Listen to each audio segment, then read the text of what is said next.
all about Symbian and mobile industry review.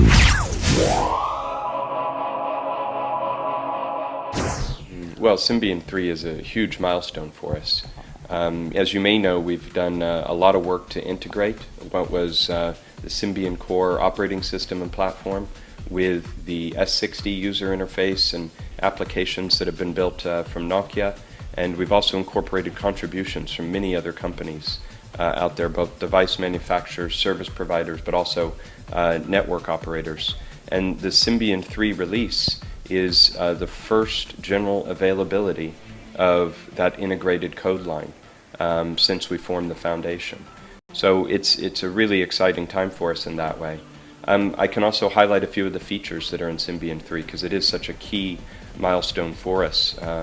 And you know, some of them include, of course, this nice microkernel that can run on very low computational load application processors, meaning that you can extend battery life for extensive periods of time with active use, meaning that you can multitask actively in an operating system and on your mobile.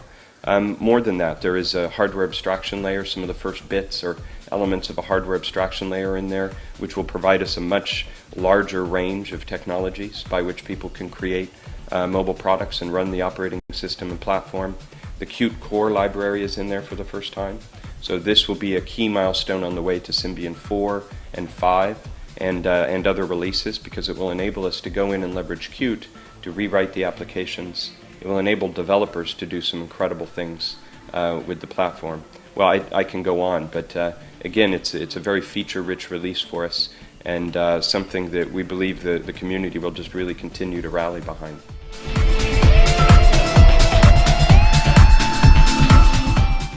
Well, we're making it a lot easier to navigate around the system or to use your device or product. So what we've done as an example is a lot of work, our member companies have done this work to reduce the number of inputs that you have to do for basic tasks or common tasks. So it'll be much easier to send a mail, much easier to go online, much easier to stay connected with multiple applications and so forth with very few inputs into the system. There's also some elegance in there, some nice visual design features, transparencies and transition effects that are good. And you know, things like navigating images and listening to music and so on all have minor improvements in them, just really to enhance the overall experience people have with the Symbian products.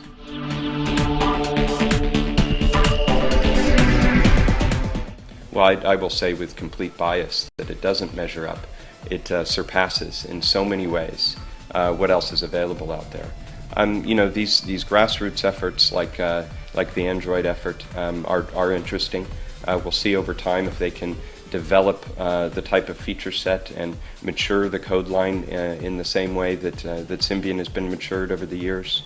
And then when you compare it to things like iPhone, you know, again, the visual design cues, the ability to navigate, the broad application support that's integrated without requiring you to go buy a bunch of applications just to use your mobile.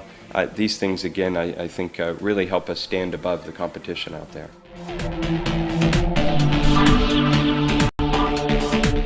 Stay tuned for more and all about Symbian and mobile industry review.